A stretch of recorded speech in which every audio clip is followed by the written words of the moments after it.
Welcome.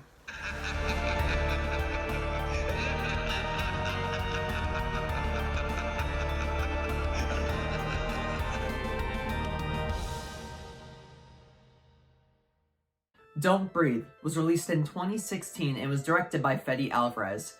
It stars Jane Levy and is about a group of 3 friends who decide to break into a blind man's house to steal some money. Little do they know what is going to happen. Before I talk about this movie, I do want to say before I started this review, I was watching the Dortmund-Schalke game, and Erling Haaland scored an insane goal, and Tina, I'm gonna just need you to insert a clip of it because it is insane. So after that amazing goal, let's talk about this movie. So there's a lot of hype surrounding it. It has a really good rating on Rotten Tomatoes. It has an amazing audience score.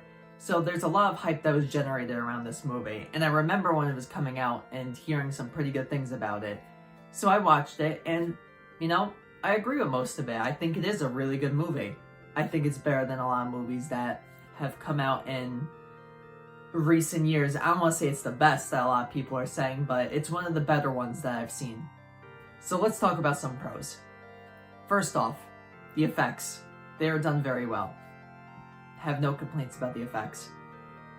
The acting is very good by Jane Levy. She is our best actor/actress in this movie. Although Stephen Lang as the blind man is very good. We have very believable performances by those 2 characters. Clay, Dylan Minnette, he is in this movie. He plays Clay in 13 Reasons Why. He's okay. I don't know, I just don't think he's the greatest actor, so... but this is one of the better things that I've seen him act in, so no complaints with him.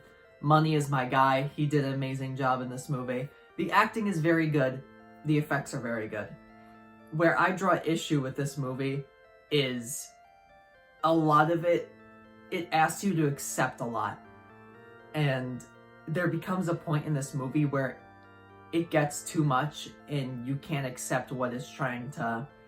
the unrealistic parts anymore. You can't accept it. And that's really where I draw issue with it.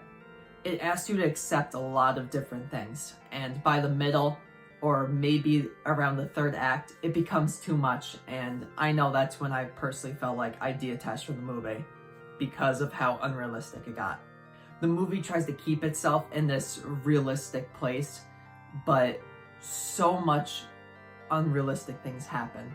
Like, oh, this window isn't boarded up, but all the other ones are. And then later on in the movie, he goes out through a window, and that one's not boarded up too. But they already said before that all the windows were boarded up except for one. And it's little things like that that started to happen, and it just kind of took me out of the movie.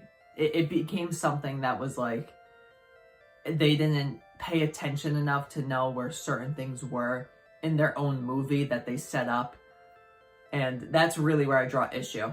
I know it sounds super nitpicky, but in a horror movie that tries to stay realistic, it's little stuff like that that I pay attention to.